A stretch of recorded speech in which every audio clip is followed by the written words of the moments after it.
네, 여러분 안녕하세요. 네, 오늘 창세기 28장 함께 공부하도록 하겠습니다. 그 창세기 27장에서 이 전 장에서 야곱이 범죄를 하죠. 이, 그의 이름대로 사기꾼의 행동을 합니다. 그래서 거짓으로 그 에서의 흉내를 해서 아버지 이삭의 축복을 받아내죠. 그리고 이제 그 에서가 야곱을 이제 해하려고 하자 그 어머니 리브가가 자기 오라버니 집으로 야곱을 피신시킵니다. 그래서 결국 야곱이 그 밧다라람에 있는 삼촌 집으로 가게 됩니다. 그 과정에서 그 루스라는 곳에서 하룻밤을 묵게 되는데 그곳에서 돌베개로 잠을 자다가 꿈을 꾸게 되죠. 그래서 그 꿈속에서 하나님, 그 예수님을 만나게 됩니다. 그 예수님의 약속을 받고 또 야곱도 약속을 서원을 하는 그런 장면이 바로 28장의 장면들입니다.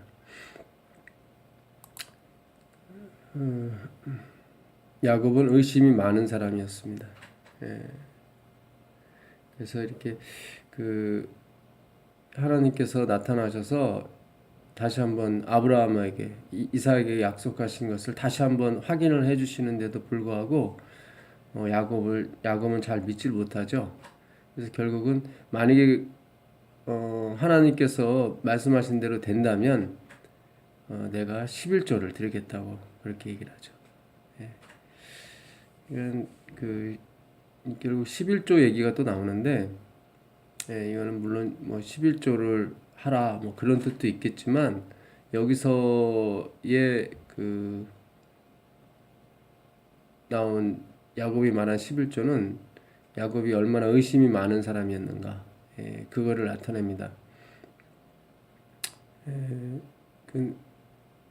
야곱은 이런 정신이 끝까지 가요. 결국은 나중에 삼촌 집에서 이제는 20년 동안 일하고 나오게 되죠. 그때도 도망쳐 나옵니다. 그때 이제 형 에서가 야곱이 온다는 것을 알고 이제는 죽이려고 한 400명을 이끌고 오죠.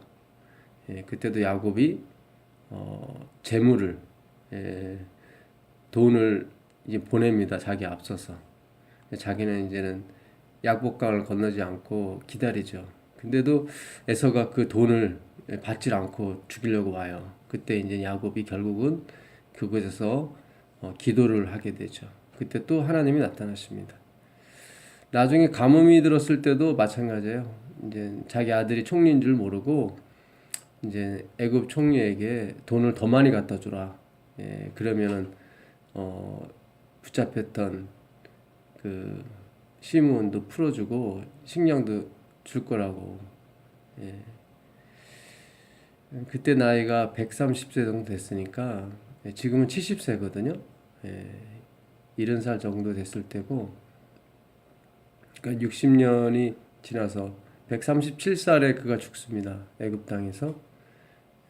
그런데도 계속 그 돈에 대한 하나님을 잘 믿질 못하고 계속 그 재물을 의지하는 그런 모습들이 끝까지 나타나죠. 바로 구원이라는 게 그런 것 같아요.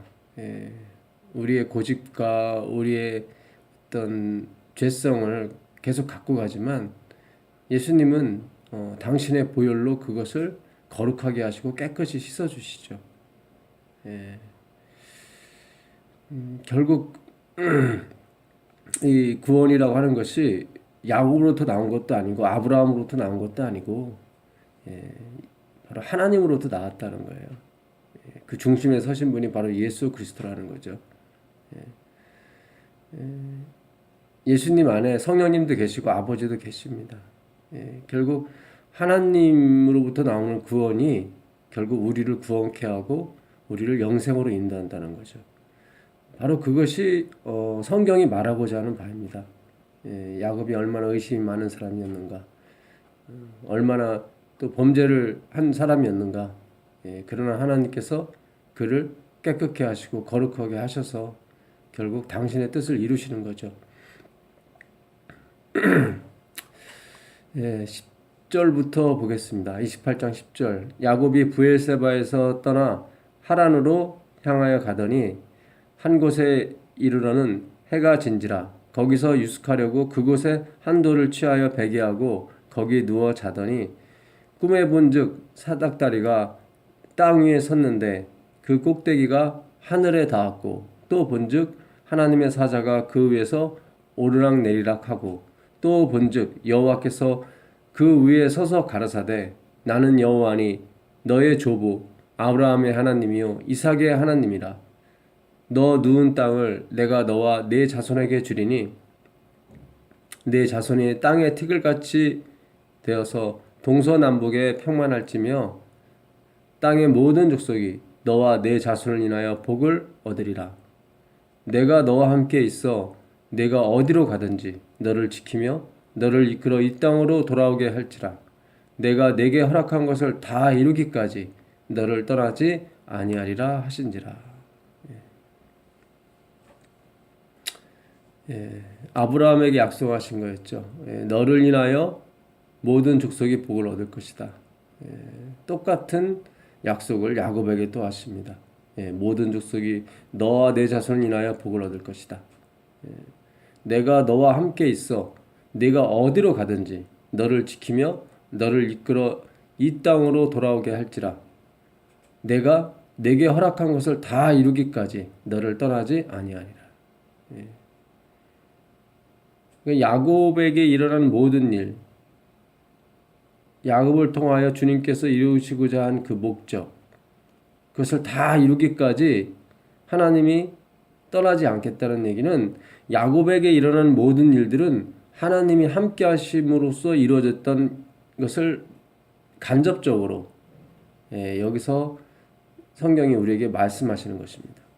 오늘날 우리에게 적용한다면 하나님의 백성, 하나님이 함께 하신 백성에 일어난 모든 일들은 뭐 그것이 전도가 되었든 그것이 희생이 되었든 헌신이 되었든 충성이 되었든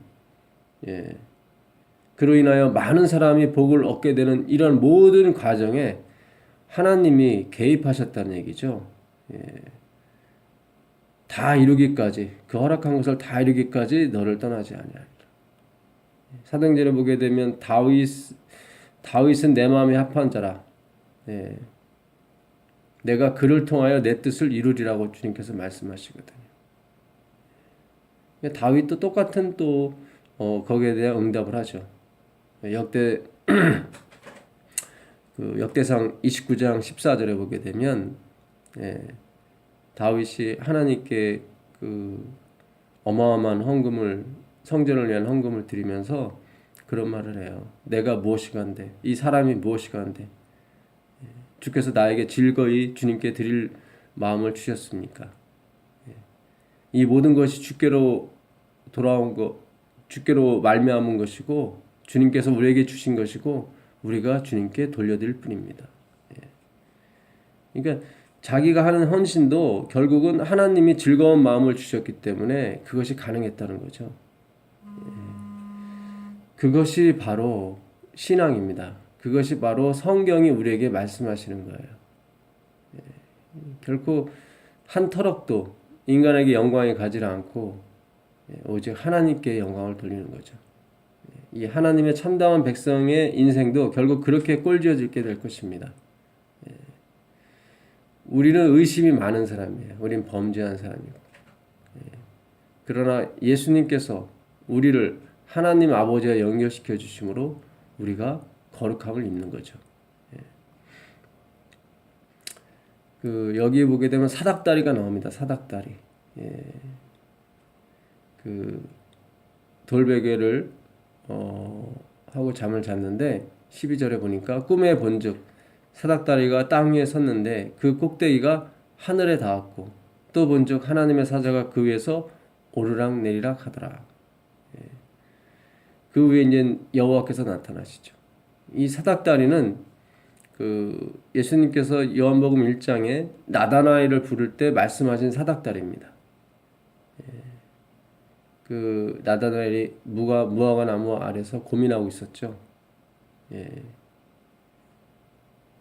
그 율법을 이루지 못한 데에 대한 고민, 하나님의 의를 얻지 못한 것에 대한 고민.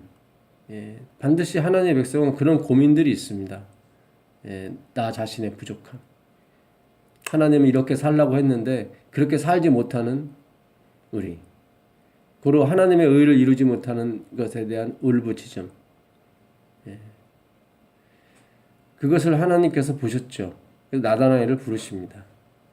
그래서 예수님께서 나다나엘에게 나는 네가 너를 부르기 전에 무화과 나무 밑에 있었던 것을 안다. 너의 고민을 안다.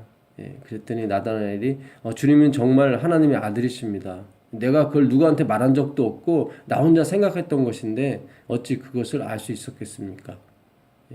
그랬더니 예수님께서 그것을 보고 놀라느냐?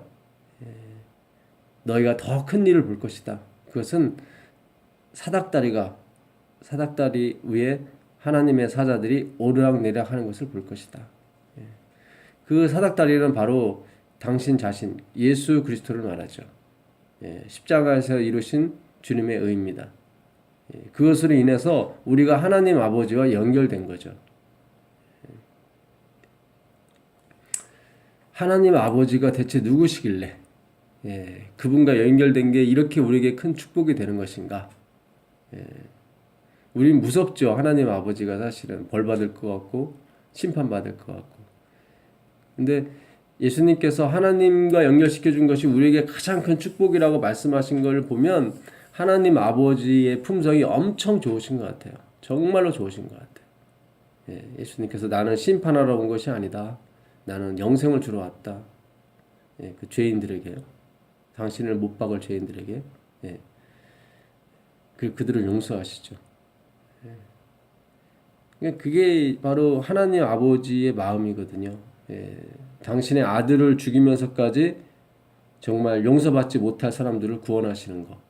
그게 하나님의 품성이에요. 그래서 우리는 하나님 아버지께 나가면 이제 모든 걸 받을 수가 있어요. 모든 거를. 우리가 원했던 거, 우리가 소원하던 모든 것을 받을 수가 있죠. 그 길을 놓으신 분이 바로 예수님이에요. 우리가 우리의 소원을 완전히 만족치 못하고 완전한 평강 가운데 들어가지 못하는 것은 하나님 아버지를 만나지 못했기 때문에 그래요. 하나님 아버지를 만나지 못했다는 것은 예수 그리스도를 또한 만나지 못했다는 거죠. 그분에 대해서 완전히 이해하지 못했어요. 엘렌 지 화이트도 이 창세기 28장을 주석하면서 야곱이 사닥다리를 봤지만 완전히 이해하지는 못했다고 그래요. 조금씩 평생을 걸쳐서 조금씩 그 사닥다리가 무엇을 의미하는지 그 십자가의 은혜에 대해서 깨닫게 됐다는 거죠. 우리의 인생도 마찬가지입니다. 한꺼번에 우리가 예수님을 알 수 없어요. 마치 아이가 태어나서 엄마 아빠를 분별하지 못하는 것처럼 시간이 지나고 많은 경험 속에서 부모님이 누군지를 깨닫게 되고 그 부모님이 또한 어떠한 분인 걸 또 깨닫게 되는 거죠. 처음에 오해도 많고 실망스러운 생각도 많이 들지만 그러나 결국에 가서는 그 어머니 아버지의 사랑을 깨닫는 것처럼 우리가 예수님을 통해서 또한 하나님의 사랑을 깨닫게 되는 것입니다. 그것이 한꺼번에 되는 것이 아니에요. 그래서 우리가 이 교육이라는 것을 너무 순식간에 이루어지는 걸로 생각하시면 안 되고 정말로 조금씩 옛날에 제사장들이 그 성소에 들어가기 전에 그 망치와 정을 가지고 돌을 한 번씩 쳤다고 그래요. 근데 하루에 한 번밖에 못 쳐요. 그것이 뭘 상징하냐면 한꺼번에 우리의 모든 것이 이루어지지 않는다는 거예요. 하루에 조금씩. 그 요한복음 1장 48절에 아까 제가 말씀드린 그런 나다나엘과 예수님 만남이 나옵니다. 나다나엘이 가로되 어떻게 나를 아시나이까? 예수께서 대답하여 가라사대 빌립아 너를 부르기 전에 내가 무화과나무 아래 있을 때 보았노라. 나다나엘이 대답하되 랍비여 당신은 하나님의 아들이시요 당신은 이스라엘의 임금이로소이다. 자기만이 알고 있던 비밀이었죠. 예. 그 우물가의 여인의 비밀을 예수님께서 말씀하신 것처럼 아무도 그의 마음을 알아주지 못했어요. 근데 예수님만이 나다나엘의 마음을 알아준 거예요. 예. 오늘날도 똑같습니다. 우리의 마음을 알아주시는 분은 아무도 없어요. 예. 하나님 외에는 우리의 마음을 알아줄 사람이 없어요. 예. 그래서 우리가 하나님을 향해서 가는 것이고 예수님을 향해서 가는 것입니다. 예. 진정한 평화, 진정한 위로, 진정한 좋은 선물은 다 하나님께만 있습니다. 예수께서 대답하여 가라사대 내가 너를 무화과나무 아래서 보았다 함으로 믿느냐? 이보다 더 큰 일을 보리라. 또 가라사대 진실로 진실로 너에게 이르노니 하늘이 열리고 하나님의 사자들이 인자 위에 오르락내리락 하는 것을 보리라. 이 하나님의 사자들이 결국 우리 곁에 있음으로 말미암아 우리가 안전함을 받고 지킴을 받는 것입니다. 근데 이 사자들이 어떻게 오냐면 인자 위에 오르락내리락 하는 거예요. 이 인자 위에 오르락내리락 하지 않고 하나님의 사자가 오면 우리는 심판을 받습니다. 그 사자들에게 죽임을 당해요. 근데 그리스도의 희생으로 말미암아 우리가 하나님의 사자들과 천사들과 함께 있을 수 있는 것입니다.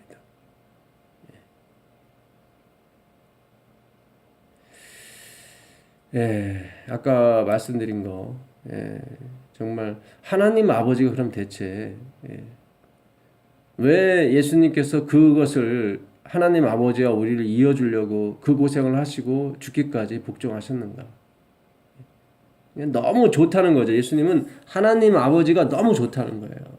그래서 어떻게든 그 하나님 아버지와 우리를 연결시켜줘야만 우리가 그 좋은 것을 받을 수 있고 영생할 수 있다는 거죠.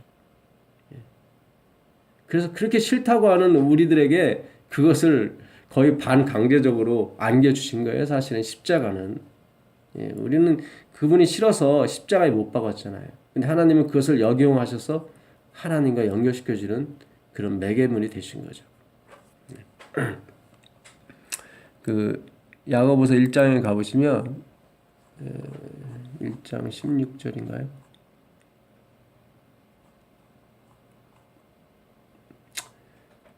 16절 내 사랑하는 형제들아 속지 말라.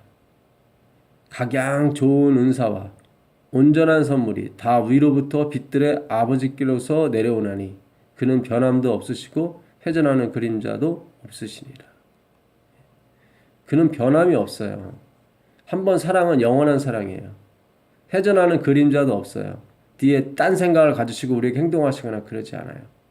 그는 단순하시면서도 똑같으세요. 마치 우리 할아버지 할머니가 우리에 대한 사랑에 변함이 없는 것처럼 손자 손녀에 대한 사랑에 변함이 없는 것처럼 혹 그들은 변할지라도 하나님 아버지는 변하지 않으세요. 우리가 어떤 위치에 처하든 어떠한 행동을 하든 심지어 당신의 사랑하는 아들을 죽일지라도 그분 앞에 가면 그분은 우리에게 주시고자 했던 그 은사와 선물을 주시기를 원하십니다. 근데 깨끗이 못한 상태에서 가게 되면 죽어요. 그분이 심판이 아니라 그렇게 될 수밖에 없어요. 이거는 물과 불의 만남과 같아요. 아무리 물이 불을 좋아하고 불이 물을 좋아할지라도 둘이 합쳐질 수가 없어요. 둘이 만나면 반드시 꺼지게 됐어요. 불이. 그런 것처럼 아무리 하나님이 우리를 좋아하시고 우리가 하나님을 좋아한다 할지라도 그 속죄함, 우리가 거룩해지지 않으면은 결코 하나님을 만날 수가 없어요. 그냥 죽게 돼. 없어져요. 그냥. 우리가.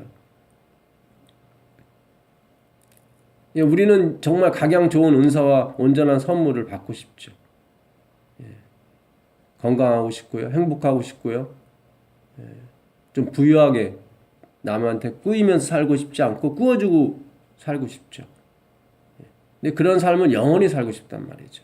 영원히 아니래도 한 1000년, 2000년 살고 싶은 거예요. 뭐 그것도 꿈일 수 있죠. 한 100년 정도 정말 건강하게 3, 4대 손자만 봐도 여한이 없죠 사실은. 그런데 하나님은 그게 온전한 선물이라고 생각 안 하세요.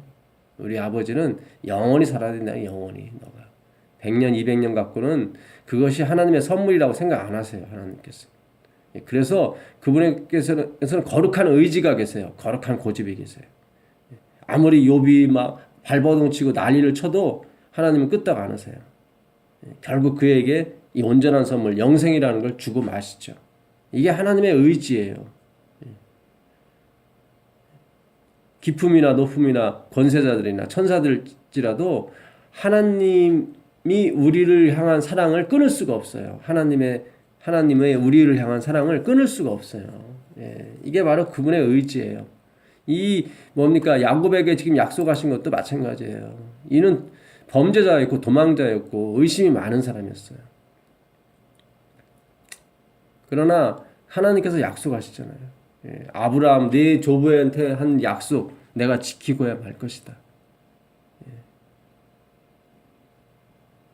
반드시 네 자손이 땅의 티끌과 같이 되어서 이 땅으로 돌아올 것이다. 내가 네 누운 땅을 너와 네 자손에게 줄 것이다.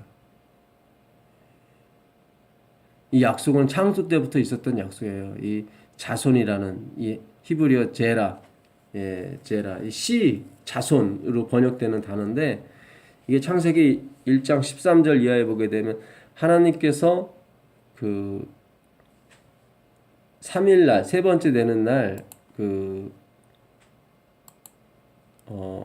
씨 맺는 채소와 그리고 씨 가진 열매 맺는 나무를 만드시죠. 거기서 나온 씨가 제라예요. 자손이에요.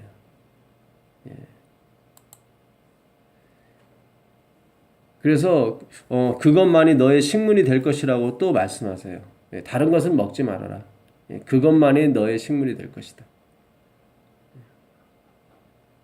그 씨는 바로 하나님의 자손, 하나님 보내실 자손, 여자의 후손. 그 여자의 후손은 뱀의 머리를 상하게 하실 분이죠. 죄악의 근원이며 죄악으로 얼룩진 그것에 치명타를 입히실 분이 바로 예수님이에요. 우리에게도 죄의 뿌리가 남아 있습니다.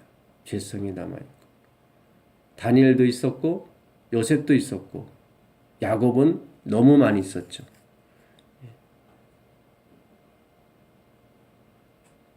그것의 치명타를 그 죄성의 치명타를 주실 분이 바로 제라 자손이에요. 여자의 후손이었어요. 그 자손에 대해서 여기 자손들이 아니죠. 자손이에요. 내 자손을 인하여 복을 얻을 것이다. 바로 예수 그리스도 그 하나님의 아들을 여기서 말하고 있습니다. 이건 한 분만을 가리키는 거예요. 자손이라고 하는 이 단수, 모든 족속이 너와 내 자손을 인하여 복을 얻을 것이다. 여러분 복 받길 원하십니까? 그렇다면 그 예수님께 가십시오. 하나님은 어떤 것을 여럿을 가리켜서 말씀하신 게 아니에요. 단 하나를 가리켜서 말씀하신 거예요. 갈라디아에서 보게 되면 바울이 그 자손이라 하면 여럿을 가리켜서 말씀하신 것이 아닌데 곧 예수 그리스도라고 주석하고 있습니다. 우리가 오늘 왜 예수님께 우리의 시선을 고정해야 되고 그분만의 유일한 길이라는 것을 알아야 되는 것은 바로 하나님께서 그렇게 말씀하셨기 때문에 그 말씀은 반드시 이루어질 거예요. 그리고 그 자손을 의지하는 사람은 하나님께서 약속하신 그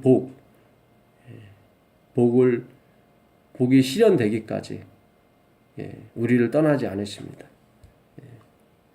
야곱에게 하신 그 말씀이 그 야곱의 후손, 아브라함의 후손으로 대표되는 저희들까지 그 영향이 있는 것입니다. 내가 너와 함께 있어 내가 어디로 가든지 너를 지키며 너를 이끌어 이 땅으로 돌아오게 할지라. 내가 내게 허락한 것을 다 이루기까지 너를 떠나지 아니하리라. 그 엘렌 G 화이트이 쓴 글을 좀 참고를 해볼까요? 부조와 선지자 184페이지입니다. 그의 꿈 가운데 그에게 나타난 신비스러운 사닥다리는 그리스도께서 나다나엘과의 대화 가운데서 언급하신 것과 동일한 것이었다. 아까 제가 말씀드린 요한복음 1장 48절 나다나엘과의 대화에서 네가 더 큰 일을 볼 것이다. 사닥다리 위로 하나님의 천사들이 사자들이 왔다 갔다 하는 것을 볼 것이다. 그 사닥다리는 하나님께서 정하신 교통의 매개인 예수님을 나타낸다. 하나님께서 정하신 교통의 매개인 예수님이에요. 예수님 당신 자신도 매개물이 될 수 있는 그런 능력이 있으시지만 그 전에 하나님께서 비록 예수님이 그 능력이 없을지라도 하나님께서 정하신 교통의 방법이라는 거죠. 예수님은. 그래서 그분이 기적을 행하시든 안 행하시든 이미 하나님께서 예수님을 지칭하셨기 때문에 이를 통하여만 나를 만날 수 있다고 지칭하셨기 때문에 우리는 그분이 능력이 있건 없건 간에 예수님께 가야 되는 것입니다. 우리 하나님의 사명을 가진 우리 하나님의 백성들은 이 예수님을 정말로 모든 사람의 복의 근원으로 소개해야 됩니다. 그것이 우리의 사명입니다. 그리고 그 예수님을 소개받은 사람은 반드시 야곱에게 축복하신 그 축복을 받게 됩니다. 11조를 냈다고 해서 그 복을 받는 게 아니에요. 이 구원의 복은 오직 예수님만이 오는 것입니다. 여기서도 창세기에서 28장의 마지막에도 보게 되면 야곱이 먼저 11조를 드린 게 아니잖아요. 야곱이 그러잖아요. 하나님 말씀이 그대로 다 이루어진다면 내가 11조를 드리겠습니다. 이거 누가 못해요. 이거 하나님 나한테 100억 주신다면 제가 10억 드리겠습니다. 100억 좀 주십시오 먼저. 뭐 그런 거나 비일비재한 거죠. 물론 그걸 안 주는 사람도 많죠. 그러나 우리 하나님의 백성들은 반드시 그걸 드리게 되죠. 그래서 이게 항상 하나님이 원인이 돼야 돼요. 하나님의 사랑과 그 축복이 원인이 돼서 우리 다음 행동이 나오는 거죠. 야곱이 나중에 11조를 드리죠. 근데 엄청난 거부가 돼서 와서 드려요. 그러니까 자기가 드린 11조는 자기의 의가 아니에요. 하나님께서 그 의를 먼저 이루셨기 때문에 나온 의라는 거죠. 그래서 야곱은 자랑하지 않아요. 나중에 내가 11조를 드렸다 뭐 그런 얘기 없어요. 그러니까 우리가 자꾸 내가 11조를 드렸다고 내가 자꾸 자랑하고 하는 것은 하나님의 은혜에 빠져보지 못했기 때문에 그래요. 하나님의 그 사랑을 먼저 받지 못했기 때문에 그래요. 예수님께서 제자들한테 늘 하신 말씀이 너희가 나를 택한 것이 아니다. 내가 너희를 택했다. 에레미야에게 말씀하시죠. 내가 너를 어머니 복중에서 택했다. 이렇게 나오죠. 네가 선악을 알거나 저지르거나 하지도 않은 그때에 내가 택했다는 거죠. 만일 그분께서 자신의 공로로 죄가 만든 깊은 구렁에 다리를 놓지 않으셨다면 섬기는 천사들이 타락한 인류와 교통할 수 없었을 것이다. 그러니까 섬기는 천사로 나와요. 여기는 심판의 천사가 아니라 섬기는 천사, 하나님의 백성을 섬기라고 보낸 그런 천사들이 올 수가 없었다는 거죠. 그 천사들이 있었기 때문에 우리가 잠깐 졸면서 운전해도 운전대를 지킬 수 있었던 것이고요. 우리 아이들이 우리가 잠깐 하늘을 파는 사이에도 다치지 않고 그 생명을 지킬 수 있었던 것입니다. 근데 그 천사들이 어떻게 왔냐면 바로 그 사닥다리 예수 그리스도를 통해서 왔다는 거죠. 성령 하나님도 마찬가지예요. 성령 하나님, 우리가 늦은비 성령을 받아야 되는데 이 성령이 오셔야 우리가 9가지 열매, 사랑과 희락과 화평과 자비와 오래 참음, 양성, 온유, 충성, 절제, 이런 모든 것이 이루어져요. 근데 그 성령님께서 어떻게 오시냐면 예수님을 통해서 와요. 예수님의 이름으로 와요. 예수님이 보내셨다는 거죠. 그래서 우리가 예수님을 알지 못하면, 그분이 치르신 그 대가의 가치를 알지 못한다면 우리가 성령을 받을 수가 없습니다. 그래서 지금은 계속 예수님에 대해서 연구해야 돼요. 야곱도 평생을 거쳐서 이 사닥다리에 대해서, 예수님에 대해서 연구했다는 거예요. 생각하고 고민하고 기도하고.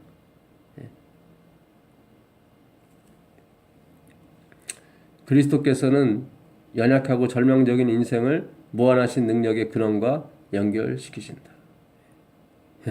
우리가 예수님께 점점 가까이 가면 갈수록, 예수님을 점점 더 알고 그분을 의지하면 의지할수록, 여기 보면 절망적인 인생이에요. 절망적인 인생. 그 인생이 무한하신 능력과 연결된대요. 예, 정말 대단하죠. 심판의 하나님이 아니라 자비의 하나님으로 다가오신다는 거예요. 예. 그분이 이제 물로써 오는 게 아니라 기름으로써 오시는 거예요. 우리가 불을 갖고 있다면, 꺼져가는 불을 갖고 있다면 그분이 이제 기름이 돼서 오시는 거예요. 예수님이 안 계실 때는 물로써 와요. 그래서 예수님을 모르고 하나님을 믿게 되면 하나님이 물이 돼버려요. 심판이 돼버려요. 근데 예수님을 통해서 하나님을 만나게 되면 그 하나님이 기름이, 성령님이 오셔서 이 불을 어떻게 해요? 정말로 폭발시킵니다. 그래서 성령님의 이름이 파라클레토스예요. 보혜사. 예수님의 이름도 보혜사거든요. 곁에서 도와주시는 분. 아빠하면 오시는 분. 우린 정말 절망적인 인생이에요. 그걸 깨달으셔야 돼요. 여러분 스스로가. 내 스스로는 살아갈 수 없는, 살아가봤자 성냥불과 같은 인생이에요. 우리는. 왜냐하면 하나님으로부터 분리됐기 때문에. 그래서 예수님께서 나는 포도나무라고 그러잖아요. 내 안에 거하라. 그러면 저절로 열매를 맺을 것이다. 붙어있는 게 우리의 목적이에요. 붙어있는 자는 더 받을 것이고 붙어있지 않는 자는 있는 것도 빼앗기리라, 이렇게 말씀하셨어요. 우리가 평생을 통해서 이루어야 할 것이 있는데 붙어있는 거예요. 붙어있는 것은 무엇이냐? 결국 예수님을 알아가는 거예요. 영생은 하나님과 그의 보내신 자 예수 그리스도를 알아가는 거예요. 그분들이 유일하다는 거예요. 그분들이 유일한 능력이며 그분들이 유일한 방법이에요. 결과고. 그래서 우리는 우리 자신에게 영광을 돌릴 수가 없어요. 왜냐하면 모든 능력과 좋은 선물들, 은사가 유일하신 그분을 통해서만 오거든요. 내가 아니에요. 다른 신도 아니고 다른 사람도 아니에요. 우리가 그것을 알아가는 거예요. 그것이 바로 그리스도께 붙어 있는 거예요. 오늘날 예수님을 너무 연구 안 해요. 성경을 보지도 않고, 성경을 봐도 예수님으로 초점을 맞추는 것이 아니라 다른 것에 초점을 맞춰요. 그런 일종의 우상숭배예요. 이스라엘 백성들이 제사 안 드린 거 아니에요. 제사 드리고 있었어요. 근데 하나님은 계속 너희들 우상숭배하고 있다고 그래요. 마당말 밟는 거라고 그랬어요. 마당말. 이사야서 1장에 보면 너희가 마당만 밟는 것 뿐이다. 말라기서 1장에 보게 되면 누가 저 성전문을 닫았으면 좋겠다고까지 말씀하세요. 예배하러 왔었어요. 그들 왔었는데 하나님이 목적하신 예수님 그 사닥다리에 초점이 있는 게 아니에요. 그들은 다른 것에 다 초점이 있었어요. 우상숭배예요. 나중에 이제 화이트인데 그런 얘기를 해요. 야곱이 결국 우상숭배자들 때문에 그가 굉장히 외롭고 쓸쓸한, 그리고 또 엄청난 유혹을 받을 것인데 예수님을 알아감으로 그것을 물리칠 수 있었다고 얘기를 해요. 그러니까 예수님께 초점을 맞춘 사람은 사실 외로워요. 외롭고 혼자인 것 같고, 아무도 그를 위로할 사람이 없고 아무도 그와 함께하지 않는 것처럼 보여요. 그러나 그렇지 않습니다. 예수님께서 분명히 말씀하세요. 내가 허락한 것을 이루기까지 결코 너를 떠나지 않을 것이다. 하여튼 대단합니다. 이 하나님과 연결된다는 거. 이 모든 것이 꿈속에서 야곱에게 계시되었다. 비록 그의 마음이 그 즉시에는 계시의 일부분만을 이해했을지라도 이 크고 신비스러운 진리는 그가 일평생 연구할 과제였으며 그가 이해할 수 있게 차츰차츰 밝혀졌다. 예. 다 알지 못했어요. 다 알지 못했어요. 예. 일부분만 이해했어요. 그래도 큰 위로가 됐죠. 근데 이 크고 신비한 진리래요. 이 크고 신비한 진리. 진리는 그가 일평생 연구할 과제였다. 여러분, 예수 그리스도는 한 패러그래프가 아니에요. 한 단락이 아니에요. 그 예수 그리스도는 잠깐 공부하고 다음 단계로 넘어가는 그런 과정이 아니에요. 예수 그리스도는 하나님의 의를 이루기 위한 율법의 마침이에요. 마침. 모든 것이 다 그리스도께 고정이 되고 그리스도가 마지막이에요. 그분이 목적이며 그분이 과정이고 그분이 원인이에요. 오늘날 하나님은 이런 사람을 찾으세요. 그 사마리아 우물가 여인이 우리가 어디 가서 예배를 드려야 됩니까? 예루살렘에 가야 됩니까? 교회에 가야 됩니까? 아니면 이 그리심산에 주님이 모세로부터 말씀하신 너희가 축복할 때는 그리심산에서 축복하고 저주할 때는 에발산에서 저주하라 했는데 이 그리심산에서 우리가 지금 예배드리고 있는데 어디서 예배드려야 됩니까? 예수님께서 아니다. 하나님은 신령과 진정으로 예배드린 데를 찾고 계시다. 근데 바로 지금이다. 이때다라고 말씀하세요. 지금 이때가 어디예요? 바로 그리스도께서 계신 것이죠. 예루살렘에서도 말고 그리심산에서도 말고 예수님이 계신 것. 그것이 바로 예배예요. 그것이 베델이에요. 그 루스를 이 야곱이 이제 베델이라고 져요. 하나님의 집이라고 짓죠. 루스라는 것은 험한 골짜기 그런 뜻이에요. 야곱이 도망가면서도 아주 험한 골짜기로 에서 형을 피하기 위해서 아주 애썼던 모습이 나와요. 근데 그 험한 골짜기 누스라는 곳을 베델로 바꿔버렸다니까요. 여기는 하나님의 전이라고 그러잖아요. 여기 하나님의 전이다. 바로 예수님을 만난 것이 하나님의 전이에요. 왜냐면 그분 자신이 성전이시거든요. 이 성전을 헐라 내가 사흘 만에 일으키리라 이렇게 말씀하셨어요. 이제 그 성전을 이뤘던 돌 무더기는 돌 외에도 하나도 남기지 않고 다 가루가 될 것이다. 그게 섞여서는 안 돼요. 이제는 그 방법으로는 안 돼요. 인간의 방법으로는 안 돼요. 인간의 헌신과 46년간의 성전을 짓는 그 방법으로는 우리가 하나님 앞에 갈 수가 없다는 거예요. 그것도 고귀하지만 그것은 46년간 고귀한 것이고 영원토록 고귀하기 위해서는 이제 진정한 헌신, 진정한 희생이 필요한데 바로 하나님의 아들만이 그것을 이루셨다는 거예요. 당신이 이제 성전이 되시는 거예요. 예수님이 계신 곳이 성전이에요. 그것이 베델인 거예요.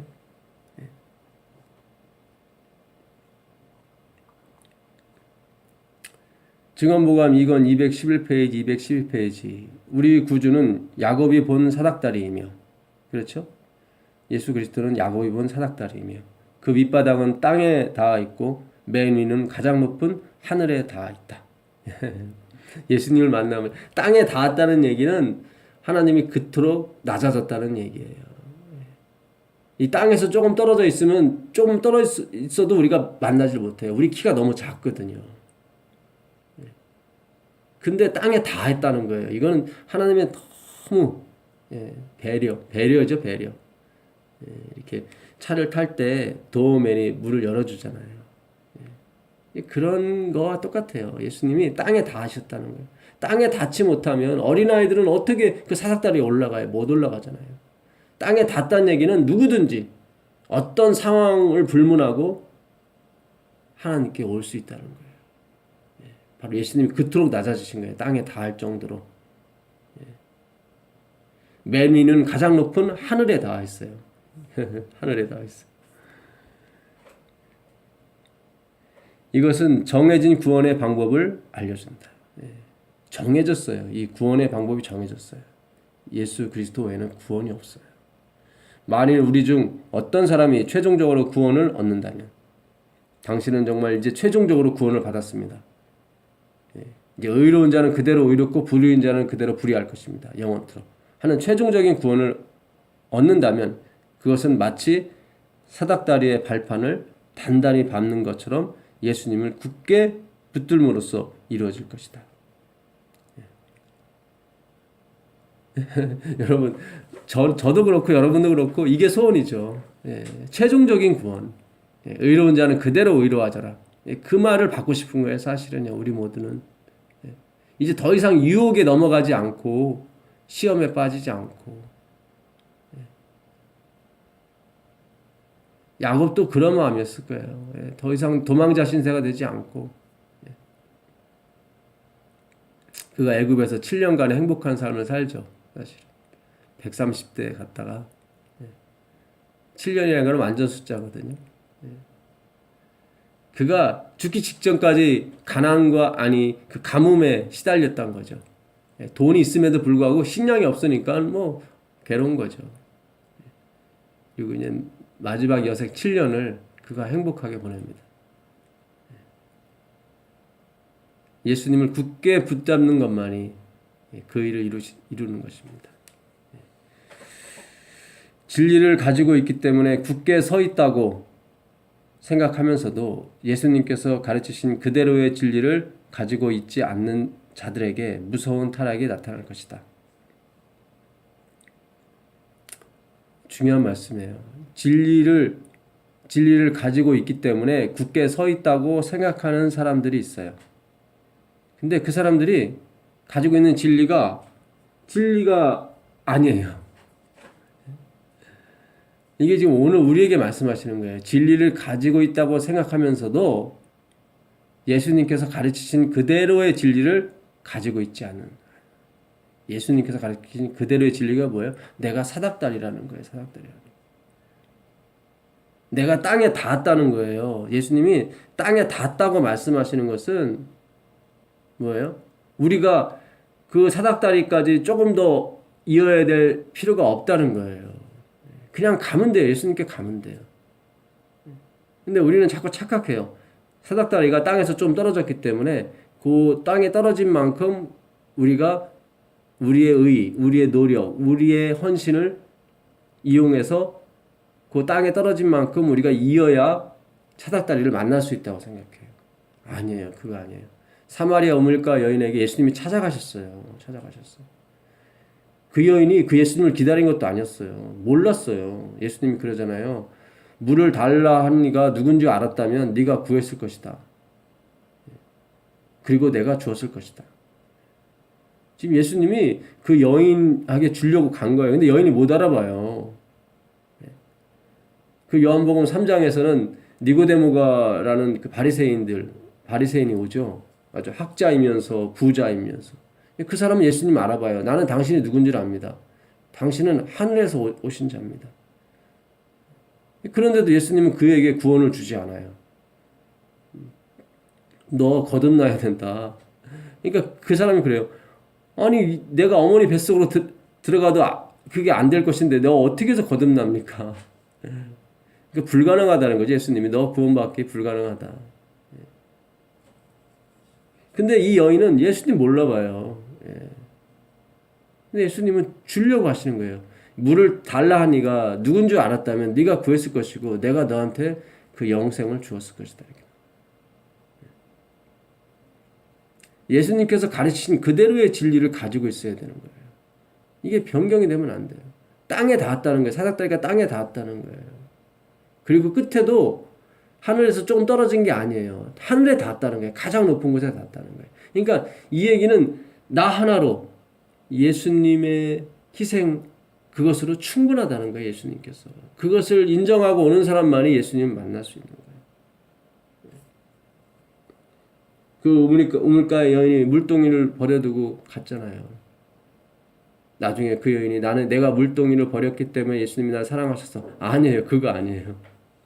우리가 그런 식으로 자꾸 믿으려고 그래요. 그 사단의 유혹이에요. 넘어가시면 안 돼요. 우리가 예수님의 사랑을 자꾸 첫 번째로 놓지 못하고 예수님을 알지 못하기 때문에 예수님의 행동은 보이지 않고 예수님이 이루신 그 구원의 가치는 보이지 않고 내가 한 가치, 내가 한 행위만 보이게 되는 거예요. 이게 오늘날 우리의 문제예요. 사실은. 예수님이 밖에 계시다니까요. 이 교회가 지금 예수님이 밖에 계신 교회예요. 그러다 보니까 예수님은 못 보고 예수님이 이루신 의는 못 보고 내가 갖고 있는 것만 보는 거예요. 내가 갖고 있는 옷, 내가 갖고 있는 보아.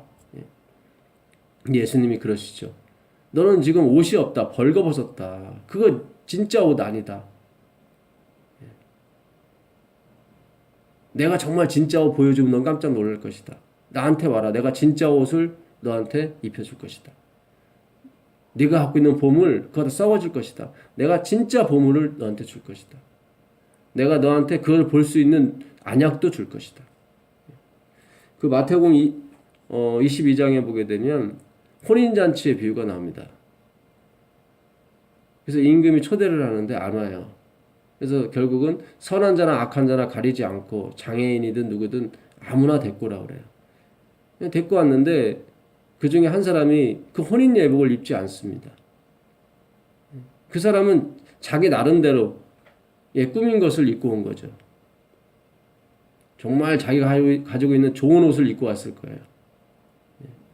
자기 생각에는 왕이 준 혼인 예복보다 자기 옷이 더 좋다고 생각하고 왔을 거예요.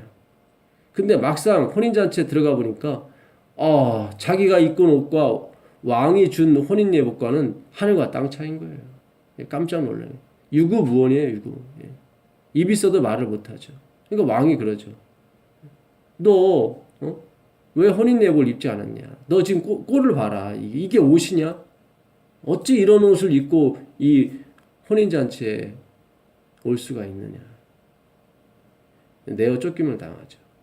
만약에 그가 입고 온 옷이 왕이 준 혼인 예복보다 더 예쁘고 더 화려하고 더 멋있었다면 아마 왕이 오히려 부끄러움을 당하고 미안하다고 했을 거예요. 근데 그 마태복음 22장 10절에 보게 되면 그 사람이 유구무원이라고 나와요. 유구무원. 입이 있어도 말을 못할 정도였다. 부끄러움을 당한 거죠. 벌거벗은 거예요.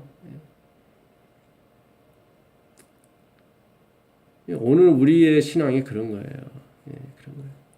왜 오늘날 우리의 교회가 이렇게 자꾸 빛을 잃어가냐면 그 예수님에 대해서 공부하지 않기 때문에 그래요.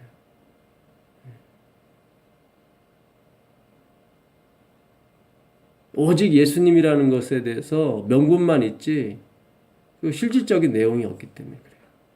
너희가 입술로는 나를 존경하되 내 마음은 멀도다. 그게 똑같아요. 지금 상황과 똑같아요. 입술로는 예수님밖에 없습니다. 예수님이 유일하신 분입니다라고 하는데 마음은 안 그래요. 그래도 내 것이 있어야지. 내가 1m는 그래도 사닥다리를 만들어야 그 사닥다리를 올라탈 수 있는 거야. 이렇게 생각해요. 아니에요. 그거 아니에요. 예수님께서 가르치신 그대로의 진리. 내가 포도나무다. 너희는 가지다. 너희가 나를 떠나서는 아무것도 할 수 없다. 그대로의 진리를 가지고 계셔야 돼요.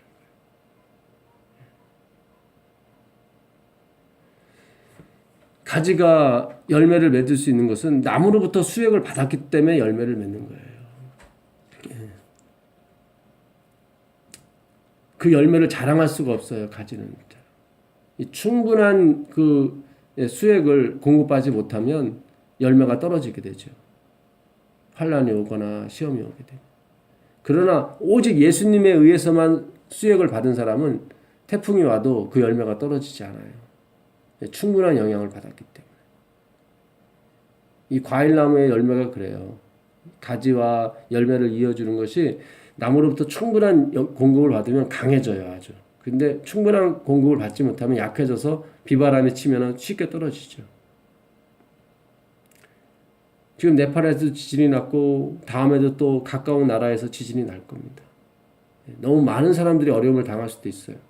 그리고 이제 기근과 전에 말씀드린 대로 테트라트가 이제 9월 28일이면 끝이 나요. 달이 핏빛같이 변하는 현상이. 이게 이제 다음에 300년 후에나 생겨요. 이 테트라트 현상이 연속 2년에 걸쳐서 4번 연속 달이 핏빛같이 변하는 현상.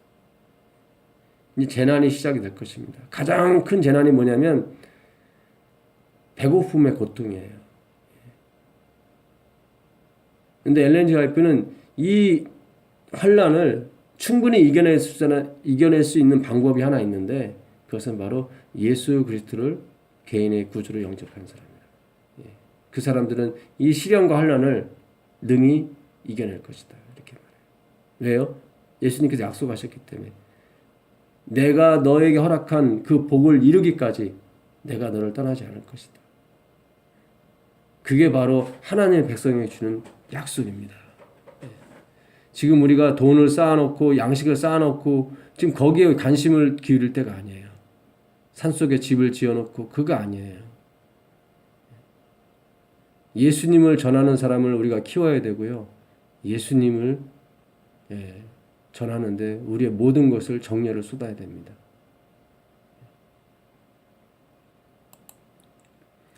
이 그대로의 진리를 가지고 있지 않는 자들에게는 무서운 타락이 나타나요. 무서운 타락.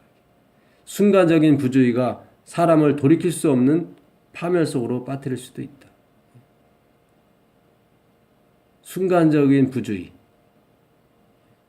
지금 야곱도 순간적인 부주의로 지금 거짓말을 하고 사기를 쳐서 도망다니잖아요. 근데 그가 영원한 파멸 속에 들어가지 않는 것은 하나님이 그와 함께 하셨기 때문에 그래요. 야곱이 그 사닥다리에 올라탔기 때문에 그래요. 그러나 사닥다리에 올라가지 않은 사람은 순간적인 부주의가 파멸에 이르게 되는 거예요. 무서운 타락이 나타나는 거예요.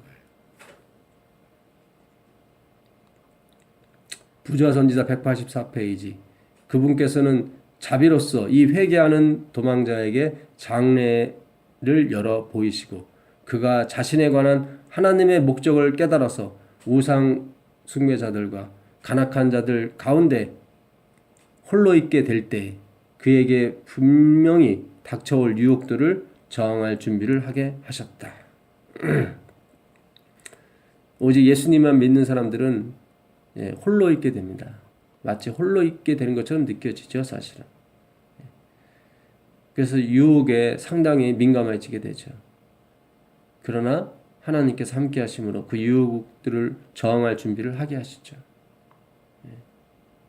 하나님의 목적을 깨달아서 하나님의 목적을 깨달아요. 자신에 관한 하나님의 목적. 그 회개하는 도망자에게 장래를 열어보신 거죠. 이 회개한다는 게 굉장히 중요하죠.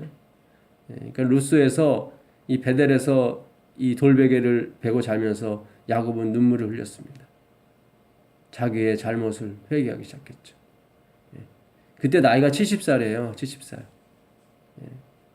그 창세기 47장 6절 9절에 보게 되면 그 바로가 그 야곱에게 물어보죠. 내 나이가 지금 몇이냐? 그랬을 때 내 나이가 130세라고 나와요.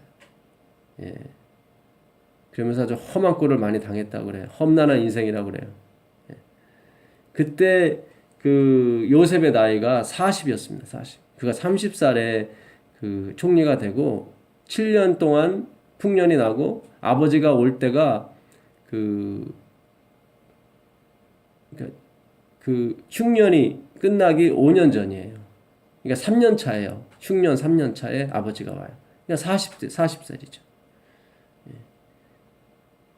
결국 그 아버지가 130이었고 요셉이 40이었다면 지금 야곱이 요셉을 몇 살에 낳냐면 90살에 낳아요. 90살. 예. 그러니까 그 밧달 아람에서 도망쳐 나올 때 낳은 아들이 요셉이에요. 예. 그러니까 도망쳐 나오기 직전에 낳은 아들이 요셉이고 도망쳐 나오면서 낳은 게 베냐민이에요. 11번째, 12번째 아들이었거든요. 근데 밧달 아람에서 몇 년 동안 있냐면 20년 동안 있어요. 레아를 위해서 7년, 라헬을 위해서 7년, 또 6년간 더 있습니다. 그래서 20년이라고 그래요. 창세기 31장 41절에 보게 되면. 결국 지금 90살에서 20년을 빼버리면 70이 되는 거예요. 그러니까 70살에 지금 뭐예요? 야곱은 회개하는 거예요. 회개예요. 엘렌 G. 화이트의 아들들이 40살 이후에 침례를 받거든요. 우리로서는 이해가 안 가죠. 선지자의 아들들인데 최소한 뭐 12살이나 이렇게 침례를 받아야 되는데. 아니에요. 그만큼 하나님은 그 사람에게 선택할 수 있는 기회와 그 사람의 자유의 의지를 통해서 주님께 항복하는, 그 사랑에 감동이 돼서 항복하는 그때를 기다리는 거지. 우리가 막 억지로 만들어가지고 회개케 하고 그런 걸 원하시는 게 아니에요. 이걸 우리가, 이게 근본이에요. 이게 신앙의 근본이에요. 하나님은 당신의 사랑을 통해서 회개하길 원하시지 어떤 교육과 억압을 통해서 묵시적인 압력을 통해서 회개하는 그런 걸 원치 않으세요. 그건 회개가 아니에요. 엘리야hu 와이프도 분명히 말했습니다. 심판이 두려워서 하는 회개는 회개가 아니다. 징벌이 두려워서 하는 회개는 회개가 아니다. 온전한 사랑엔 두려움이 없나니 온전한 사랑은 두려움을 내어 쫓는다고 그러거든요. 그 사랑은 우리가 만들어내는 것이 아니에요. 찾아오시는 예수님. 있는 그대로의 진리를 받아들이는 거예요. 그 예수님이 나한테 오셔서 나를 회개케 시켜주십니다. 우린 모든 것을 예수님께 초점을 맞추고 기다려야 되는 것입니다.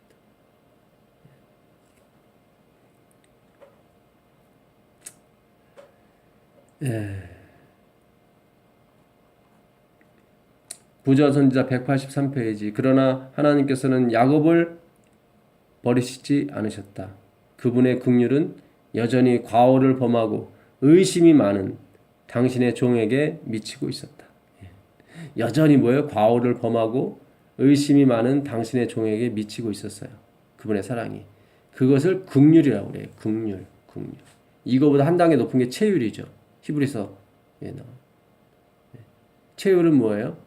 직접 같이 그 고난을 겪는 걸 체휼이라고 해요. 긍휼은 겪지 않아요.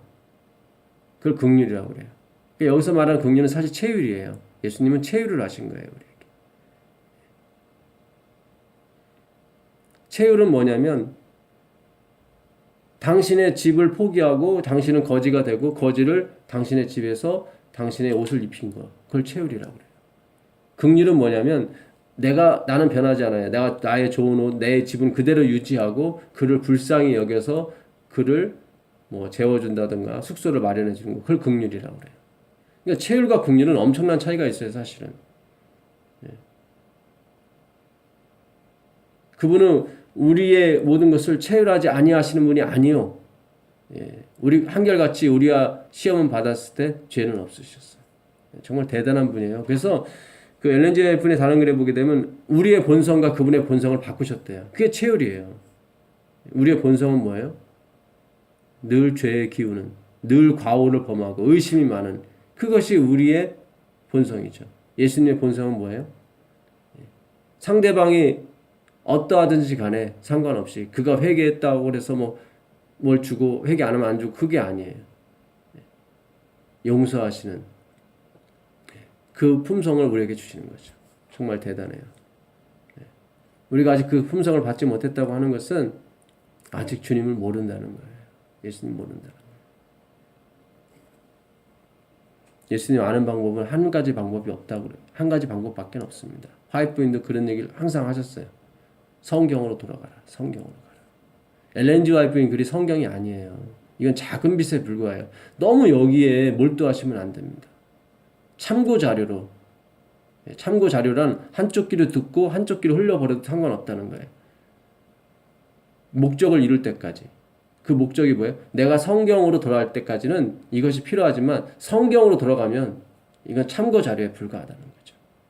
한 빛, 작은 빛에 불과해요. 그러니까 성경에는 엄청난 빛이 있어요. 그 빛 중에 하나가 예언의 신일 수도 있죠. 그 사상이. 성경은 큰 빛이라고 하는 것은 예언의 신을 뛰어넘는 어떤 것이 더 숨어 있다는 얘기죠. 어마어마한 것이 있다는 거죠. 그러니까 예언의 신에 우리가 모든 것을 맡기고 성경을 해석하게 되면 편협된 신앙 속에 빠질 수도 있어요.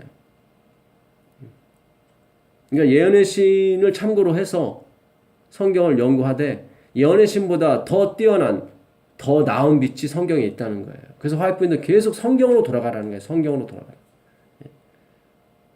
예언의 신이 성경이 아니에요. 보조자, 도와주는 빛이에요. 성경으로 인도하는 빛. 여러분이 정말 성경을 읽으셔야 되고 연구해야 되고 성령께서 이걸 깨닫게 해달라고 기도해야 됩니다. 그래서 예언의 신보다 더 나은 더 큰 빛을 받으셔야 돼요. 그게 바로 14만 4천의 특징이에요.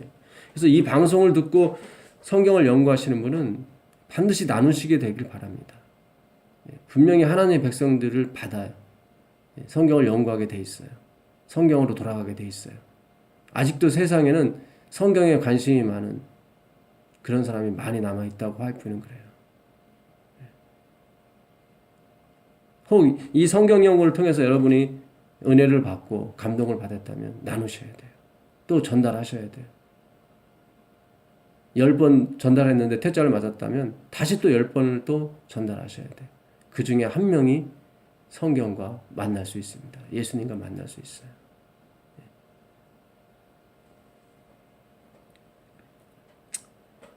주께서는 자비롭게도 야곱이 바로 필요로 한 구주를 나타내 보이셨다. 그는 범죄하였으나 하나님의 은총을 회복할 수 있는 길이 나타난 것을 보았을 때 그의 마음은 감사로 충만하였다. 그는 범죄하였어요. 아버지를 속였고 형을 속였어요. 근데 하나님의 은총을 다시 받을 수 있는 길이 열렸다는 거죠. 그것이 바로 사닥다리였다는 거예요. 사닥다리. 근데 감사하게도 사닥다리가 땅에서 좀 떨어진 게 아니라 땅에 붙어 있었다는 거예요. 감사하게도 그 사닥다리가 하늘에 조금 떨어진 게 아니라 하늘 가장 꼭 높은 곳까지 갔다는 거예요. 그의 마음은 감사로 충만했어요. 그 감사에서 나온 것이 헌신이고 11조고 충성이었습니다. 그래서 그는 그 감사와 그 헌금과 충성 그것을 자랑할 수가 없었죠. 오직 그의 자랑은 사닥다리였습니다. 하나님이 보내주신 사닥다리. 그를 구원하는 사닥다리.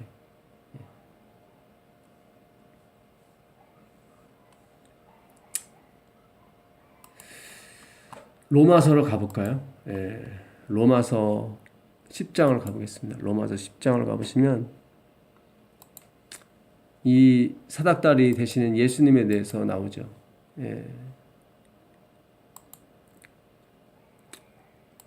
로마서 10장 9절 보겠습니다. 로마서 10장 9절. 내가 만일 내 입으로 예수를 주로 시인하며 또 하나님께서 그를 죽은 자 가운데서 살리신 것을 내 마음에 믿으면 구원을 얻으리니 사람이 마음으로 믿어 의에 이르고 입으로 시인하여 구원에 이르느니라. 성경에 이르되 누구든지 저를 믿는 자는 부끄러움을 당하지 아니하리라 하니 유대인이나 헬라인이나 차별이 없습니다. 한 주께서 모든 사람의 주가 되사 저를 부르는 모든 사람에게 부요하시도다. 누구든지 주의 이름을 부르는 자는 구원을 얻으리라.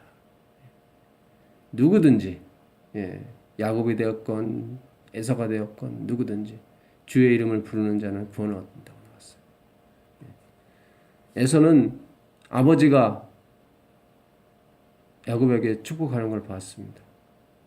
그리고 자기가 가나안 여인과 결혼해서 아버지 엄마의 속을 썩인다는 것을 알았어요. 28장 그 초반부에 보면 나와 있습니다. 그래서 자기가 얻은 그 부인들이 아버지 엄마의 마음을 기쁘시게 못했다는 걸 또 알았어요. 근데 에서는 더더욱 그거에 반항하기 시작했습니다. 아브라함의 아들이었던 이스마엘의 딸들과 또 결혼을 하죠. 그럼으로써 엄마 아버지의 마음을 더 썩게 만들죠.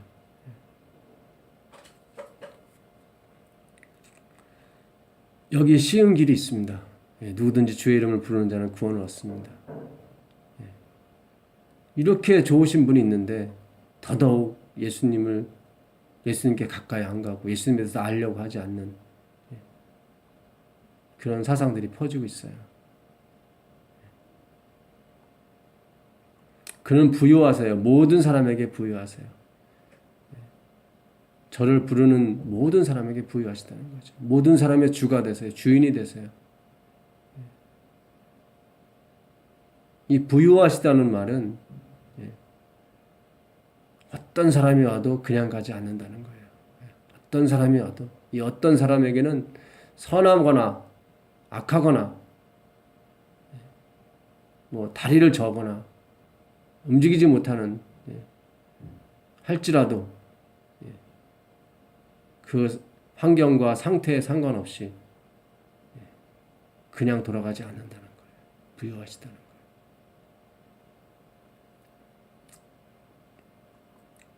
그렇다면 조건이 있게 되는 거죠. 사람이 마음으로 믿어 의에 이르고 입으로 신하여 구원에 이르느니라. 믿어야 된다는 조건, 그 조건을 충족시켜야 된다는 거예요.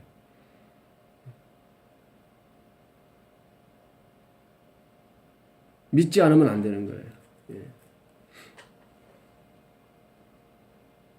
이렇게 되면 구원의 조건이 되는 거죠, 또. 근데 놀랍게도 바울은 14절 이하에 그런 말을 합니다. 그런즉 저희가 믿지 아니하는 일을 어찌 부르리요? 그렇죠? 믿어야 부를 수 있다는 거예요. 믿음이 없는데 어떻게 부를 수 있냐는 거예요. 듣지도 못한 일을 어찌 믿으리요? 그냥 믿어야 부를 수 있는데 그 믿음 누가 주시냐 이거예요. 바울은 지금 믿음을 누가 주시냐. 믿지 아니하는 자를 어찌 부르리요? 그 얘기예요. 듣지 못한 일을 어찌 믿으리요? 그러니까 들었다는 얘기는 누군가 말씀하셨다는 거예요. 그 말씀하신 분의 최종 끝이 어디? 바로 하나님이죠. 하나님이 말씀하셨기 때문에 그걸 누가 전달했고 전달하는 사람을 통해서 우리가 들은 거죠. 그렇죠? 처음에 말씀하신 분이 있었기 때문에 우리가 들었다는 얘기예요. 보내심을 받지 아니하였으면 어찌 전파하리요? 이 얘기는 무슨 얘기냐면 누군가 보냈다는 거예요. 그 누군가가 누구냐예요. 누군가 목사님을 나한테 보냈어요. 그 목사님 보낼 사람이 또 있을 거 아니에요. 그 위에 있는 목사님. 계속 그 위에 계신 목사님, 뭐 선교사 계속 쭉쭉 위로 올라가다 보면 결국 끝에는 하나님이라는 거예요. 그러니까 보내심을 받지 아니하였으면 어찌 전파하리요. 하나님이 보내지 않았으면 우리가 어떻게 전파할 수 있었겠는가. 그러니까 하나님이 원인이었다는 거죠. 기록된 바 아름답도다 좋은 소식을 전하는 자들의 발이여 함과 같으니라.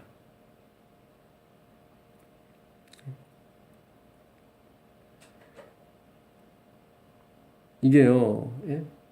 지금 우리가 예수님의 이름을 불러야 구원을 얻어요. 그분을 믿어야 입으로 시인해야 구원을 얻어요.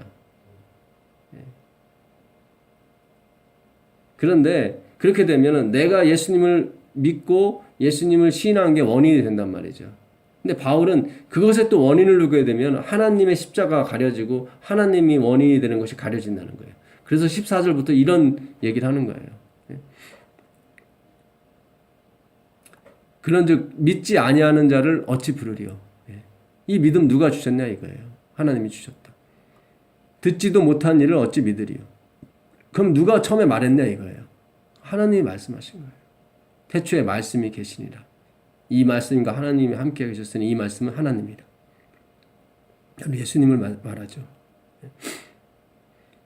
전파하는 자가 없이 어찌 듣냐 이거죠. 근데 그 전파하는 사람도 누가 보내지 않았으면은 그거 어찌 전파할 수 있었냐 이거죠. 보내심을 받지 아니하였으면 어찌 전파하리요.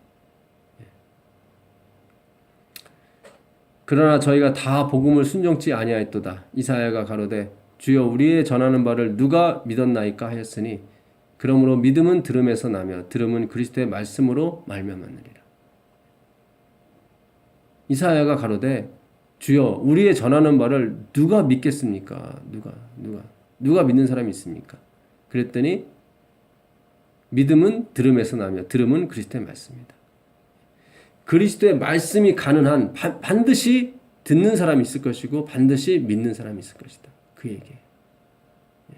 지금 이사야는 내가 20 가운데 20 가운데 이 복음을 전했지만 다 받아들이지 않습니다. 했을 때 아니다. 하나님은 아니다. 이게 진정 그리스도의 말씀이라면 반드시 듣는 사람이 있을 것이고 반드시 믿는 사람이 있을 것이다.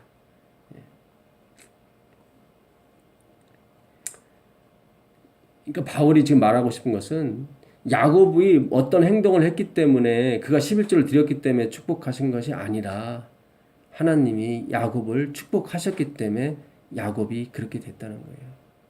지금 야곱의 상태는 의심 많은 사람이고 도망자예요. 그는 범죄한 자고 그러할지라도 그가 하나님의 축복을 받고 그 뜻을 이루기까지 하나님이 떠나지 않으셨는데 그 원인이 바로 사닥다리였다는 거죠. 사닥다리. 그것이 원인이 돼서 그가 믿게 되었고 그가 복을 받게 됐다는 거예요. 고로 내가 예수님의 이름을 불렀기 때문에 내 입으로 시인했기 때문에 내가 구원을 받았다고 우리는 자랑할 수가 없다는 거죠. 내가 입으로 시인하고 내가 주의 이름을 부를 수 있었던 것도 누군가 전파하는 사람이 있었기 때문에 누군가 보내심을 받은 사람이 있었기 때문에 누가 말한 사람이 있었기 때문에 내가 그렇게 시인한 거란 말이죠. 근데 그 전파한 사람, 그 보냄을 받은 사람의 시작은 누구냐면 하나님이었다는 거죠. 하나님이 말씀하지 않으셨으면은 그걸 듣고 올 사람도 없었고 하나님이 말씀하지 않으셨다면 전파할 사람도 없었다는 얘기죠. 지금 바울이 지금 하나님께 모든 원인이 있다고 지금 말하는 거예요. 10장 1절에 보게 되면 형제들아 내 마음은 원하는 바요 하나님께 구하는 바는 이스라엘을 위함이니 곧 저희로 구원을 얻게 함이라. 구원을 주길 원해요. 바울은. 내가 증거하노니 저희가 하나님께 열심은 있으나 지식을 쫓는 것이 아니라. 하나님께 열심히 있어요. 46년 동안 성전도 짓고 많은 헌금도 하고 일주일에 2번 금식하고 안식일도 철저하게 지키고 그들은 안식일에요. 이 보리 이삭도 패먹지 않았어요. 정말로 철저하게 안식일을 지켰어요. 그들은 위생도 얼마나 잘 따졌는지 몰라요. 손을 씻지 않고는 밥 먹지 않았어요. 그렇게 열심히 있었어요. 근데 하나님의 지식을 쫓은 것이 아니라는 거예요. 자기의 열심과 자기의 헌신에 다 그들이 관심만 두기 시작했단 말이죠. 오늘 우리가 예수님의 재림을 준비하면서 다 우리의 열심과 우리의 헌신에 초점만 맞춰져 있어요. 그러다 보니까 우리의 모든 설교가 다 우리의 열심과 헌신에 다 초점이 맞춰져 있단 말이죠. 결국 예수님의 십자가와 그분의 은혜의 가치에 대해서는 연구가 안 되고 있는 거예요. 그 하나님의 은혜와 그 가치가 연구됨에 따라 우리가 열심이 증가되고 헌신이 증가되어야 되거든요. 그래야 우리의 열심과 헌신이 우리 자신의 인간에게 돌아가지 아니하고 하나님께 영광이 돌아가거든요. 그게 14만 4천의 특징이란 말이죠. 그래서 우리는 철저하게 성경으로 돌아가야 돼요. 성경을 연구해야 돼요. 그 성경의 근본이 바로 예수님이라는 걸 그 목적을 삼고 연구해야지 다시 또 나의 헌신과 열심 11조 이런 식으로 가버리면 이게 골치 아파지는 거예요. 또 얼마 못 가요. 그 미련한 처자가 갖고 있는 기름이 바로 그거예요. 얼마 못 가요.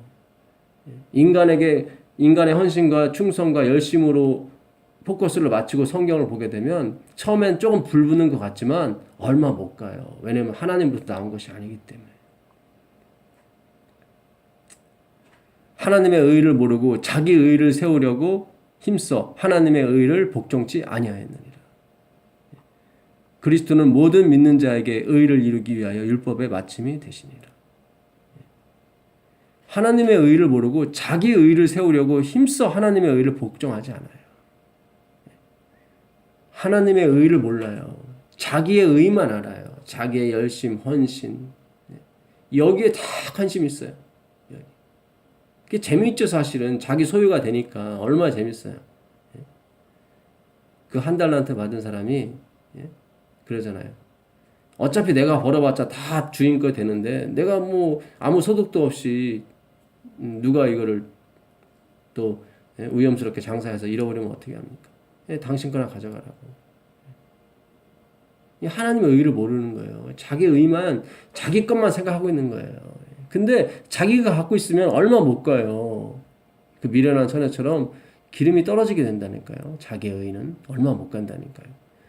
처음에는 불을 밝히는 것 같아요. 처음에는 진리가 있는 것 같고 처음에는 정말로 성화된 것 같고 변화되는 것처럼 보여요. 근데 자기 의예요. 자기. 얼마 못 간다니까요.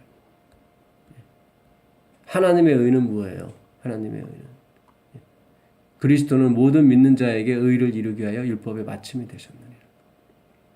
그리스도는요, 이 사닥다리는 모든 믿는 자에게 의를 이루기 위하여 율법의 마침이 됐다. 요한계시록에 나는 처음과 나중이라고 그래요. 나는 전에도 있었고 지금도 있고 장차 올 자라고 말씀하셔요.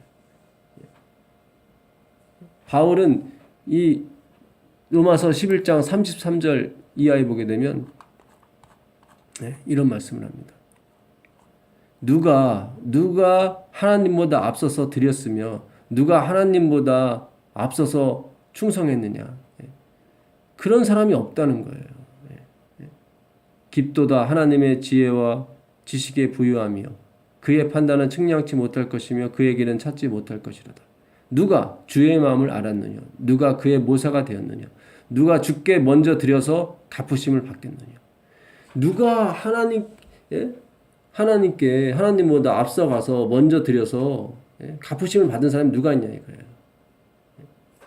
누가 모사가 돼서 하나님 저한테 기발한 아이디어가 있습니다. 그래서 하나님께 가르쳐줘서 하나님이 그 아이디어를 가지고 행동하신 것이 누가 있냐 이거였죠. 누가 시작했냐 이거예요. 누가 하나님보다 먼저 앞서서 시작한 사람이 누가 있냐 이거예요. 없다 이거예요. 없다 이거예요. 하나님이 다 먼저 시작하셨고 하나님이 원인이 돼서 다 이 모든 일이 이루어졌다는 거예요. 야곱을 보라는 야곱 사기꾼 봐라. 그가 시작한 것은 범죄의 의심이요. 도망이었지만 하나님이 시작하신 건 뭐예요? 사닥다리였다는 거죠. 그가 의인이 아닌 거예요. 죄인인 거예요. 그 죄인을 사닥다리에 얹음으로써 그가 하늘에 닿았다는 거죠. 인간은 고작해야 달나라 가고 고작해야 몇십 년 걸쳐서 이 태양계도 벗어나지 못해요. 인간의 수준이 그거예요. 하나님은 하늘 위에 계시고 하늘에 비춰봤을 때 이 태양계는 먼지마도 못하거든요. 우리는 먼지도 탈출하지 못했어요. 사실은. 이런 와중에서 우리가 서로를 칭찬하고 서로에게 영광을 돌리는 것은 참 이게 안타까운 일입니다. 몰라요. 이 방송을 듣는 분 중에 어떤 분은 기분이 되게 나쁠 수도 있을지도 몰라요. 어떤 분은 정말로 자신에 대해서 다시 돌아보고 예수님에 대해서 새로운 생각을 가질 수도 있어요. 그런 분은 참 주님의 은혜를 받으신 거죠. 이는 만물이 주에게서 나오고 주를 말미암고 주에게로 돌아갑니다. 영광이 그에게 세세 있으리로다.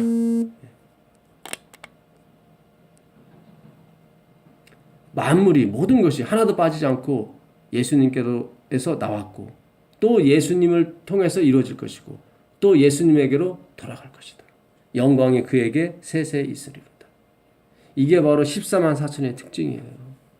우리는 지금 철저하게 내가 이루었던 나의 관심을 내 열심과 헌신에 초점을 맞췄던 것에서 우리가 어떻게 하면 이것이 예수님께로부터 나왔고 예수님으로 말미암고 예수님께 돌아갈 것이라는 그것으로 회개하는 그것으로 돌이키는 일에 우리가 최선을 다해야 될 줄 믿습니다. 어떤 수단과 방법을 가리지 않더라도 우리 자신으로부터 벗어나야 돼요. 우리 자신을 십자가에 매달아서 죽여야 되는 것입니다. 그리고 내 안에 그리스도께서 사셔야 돼요. 그래서 내가 하는 것은 다 뭐예요? 그리스도께서 하시는 일이 돼야 돼요. 이게 참 이 작업이 지금 안 되고 있어요. 왜냐하면 우리가 예수님을 쳐다보지 않기 때문에 그래요. 자꾸 예수님을 쳐다보고 나도 쳐다보고 이렇게 왔다 갔다 하기 때문에. 그래서 야곱도 이걸 처음에 다 깨달을 수 없었던 거예요. 평생을 걸쳐서 그는 재물을 늘 의지하며 살았어요. 형도 재물을 통해서 회개시키려고 했고 안 된단 말이죠. 애굽 총리도 재물을 통해서 마음을 누그러뜨리려고 했는데 안 된단 말이죠. 에서를 누그러뜨린 분은 역시 하나님이셨고 요셉의 마음을 감동시킨 것도 애굽 총리를 감동시킨 것도 결국 하나님이셨어요. 예수님이었어요. 결국 그가 나중에 7년 동안 그것을 깨닫게 되는 거죠. 차츰차츰 그가 예수님을 알게 되는 것입니다. 말씀을 전하는 저도 마찬가지일 거예요. 제가 48이지만 아직도 몰라요. 예수님 아직도 몰라요. 차츰차츰 하나씩 알려주실 거예요. 70이 돼서 다 알지 그때도 다 모르겠죠. 이것은 우리가 평생을 걸쳐서 연구할 과제예요. 사실 이 사닥다리 예수님이 이 땅에 닿으신 것도 신기하고 하늘에 닿은 것은 물론 당연하겠지만 이 땅에 닿은 것이 너무 신기한 거예요. 그분은 이 땅에 오실 분이 아니거든요. 그분은 하나님의 지존이세요. 본체세요. 하나님의 본체라고 빌립보서 2장 5절에 나와요. 있을 수가 없는 일이에요. 이 인카네이션, 그분이 육신이 됐다는 것은 이건 신비로운 사실이에요. 신비로운.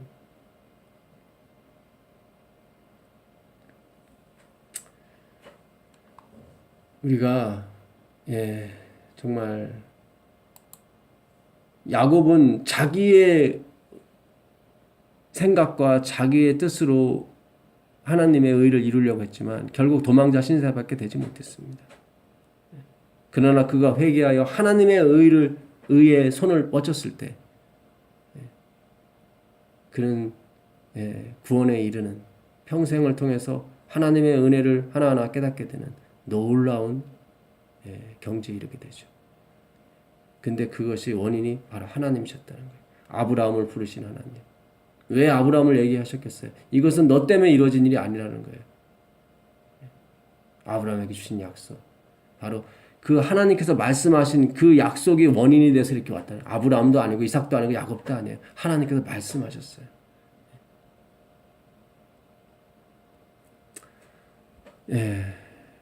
이 놀라운 하나님의 말씀의 약속이 말씀을 전하는 저와 듣는 여러분들에게, 또 전하는 여러분들에게, 이 말씀을 듣고 이 말씀을 다시 전하는 여러분들에게 놀라운 하늘의 빛이 되시고 영광이 되시기를, 그래서 하나님 홀로 그 영광을 받으시기를 간절히 축원하고 기도하면서 오늘 창세기 28장 공부 마치도록 하겠습니다. 감사합니다.